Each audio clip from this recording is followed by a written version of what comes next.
What's going on, Patriot fans? Welcome back to the PrimeTime Patriots podcast. As always, I'm your host, Jake Mott, here on a Monday to break down a win yesterday for the Patriots against the Indianapolis Colts at Gillette Stadium, a game in which they won 26-3, really ran away with that one early, and was in the driver's seat basically the whole game. So let's jump right into it. We'll do what we normally do, the good, the bad, the ugly. Let's not waste any time. So start with the good. The defense. This was a game that the defense was supposed to dominate, and they absolutely did, right? 0 for 14 on third down for the Colts, right? That's my favorite stat from this whole game.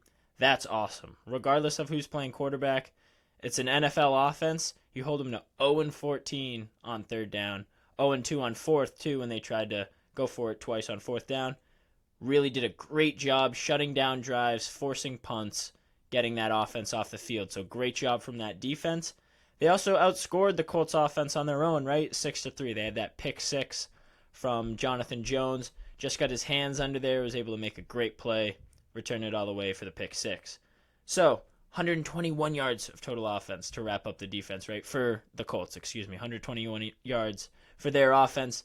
Great day for this defense. Stepped up in all areas, the pass game, the run game. Again, this is a Colts team. New quarterback or young quarterback, right, who's only having his second start. It's not Matt Ryan.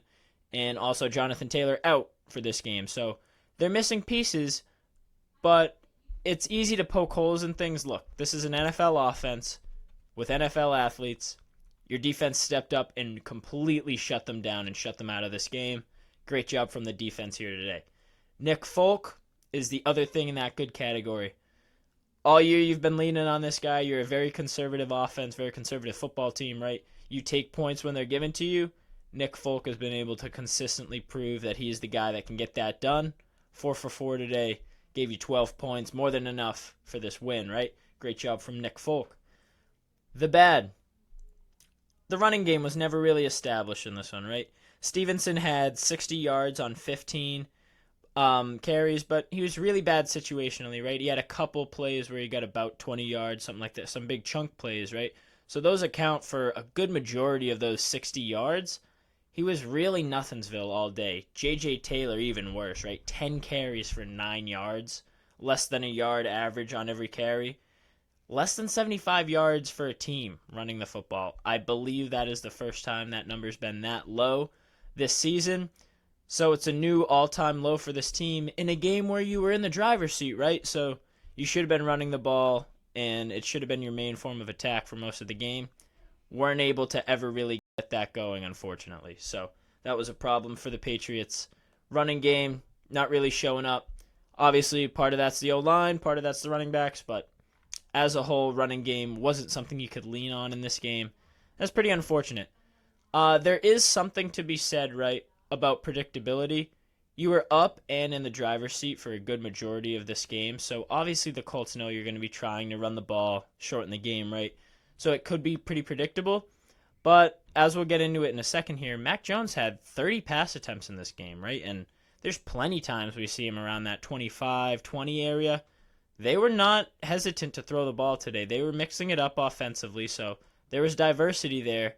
They just weren't able to get the ball moving on the ground as they so often have been this season. So starting to trend that way for the running game. Hopefully they're able to evaluate stuff in this bye week, figure it out, and make that running game something they can really lean on moving forward like they have been, or like they were able to the first few weeks of the season. Second thing in the bad category here, Mac Jones.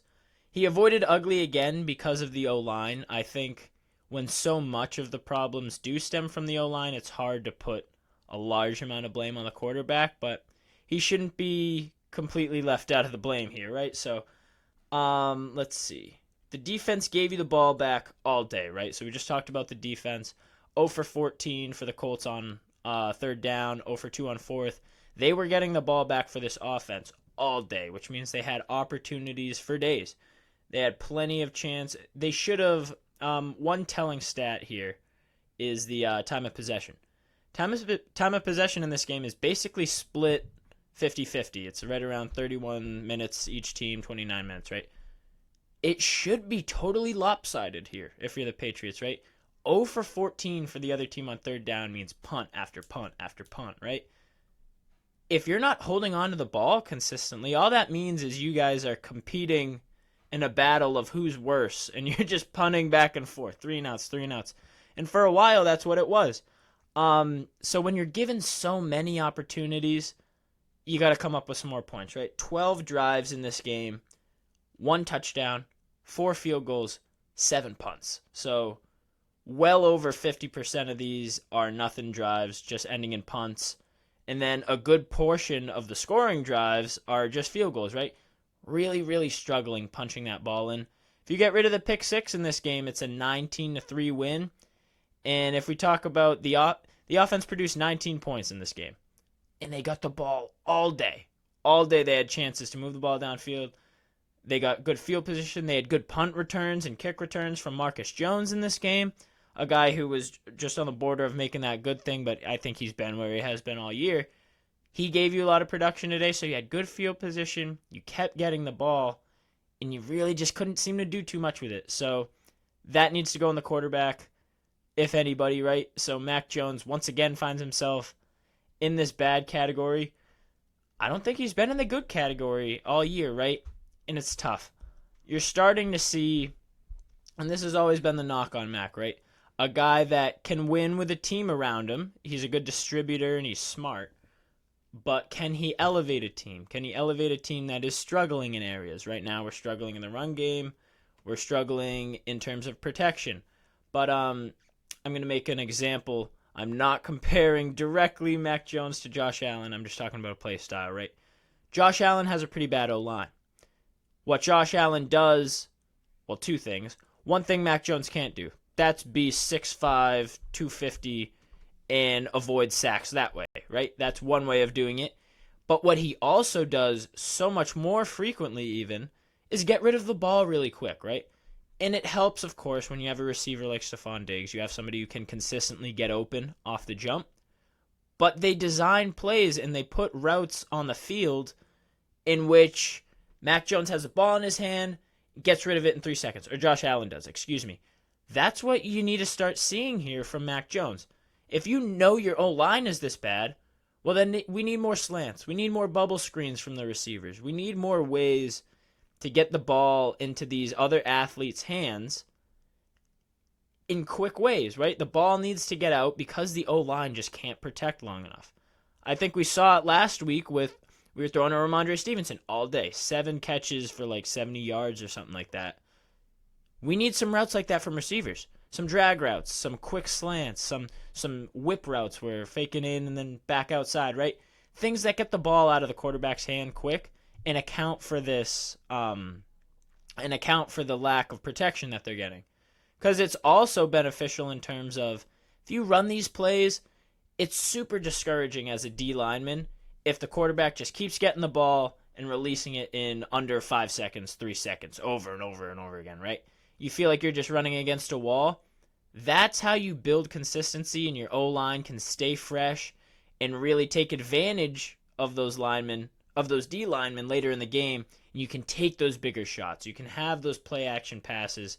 Now the D-line's gassed. You've been nickel and diming them all down the field, and now you're able to take those bigger shots.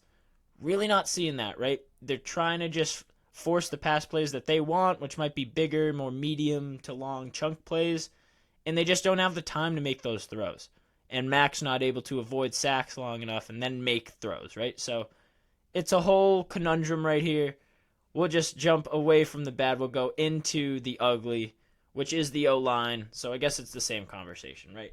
Let's jump into it. Pass protection and run game. It's clear that the problems stem from them, right? And it's super concerning because when you look at the roster, it hasn't changed at all. It's the same O-line roster. On paper, it's a dominant offensive line. And I know you can say that in a million different areas of a million different sports, that on paper this should work. But this Patriots O-line, man, it's the same O-line that was pretty damn good last year. And, like, it should be the rock of this team. All you've done is added a first-round pick guard, which, is he really a first-round pick talent? That's to be decided, but he hasn't stuck out like a sore thumb. He's a good guard. He's going to be a decent player moving forward for the Patriots, Cole Strange. So it's weird.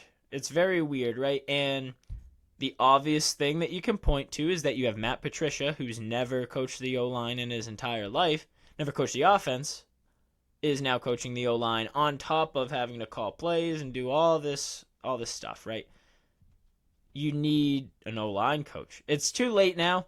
And it's not actually. You could bring someone in. You have a bye week. O-line concepts aren't difficult, and I don't think it's too much to ask in the NFL to have a guy who maybe played O-line or has coached O-line before. Those guys exist.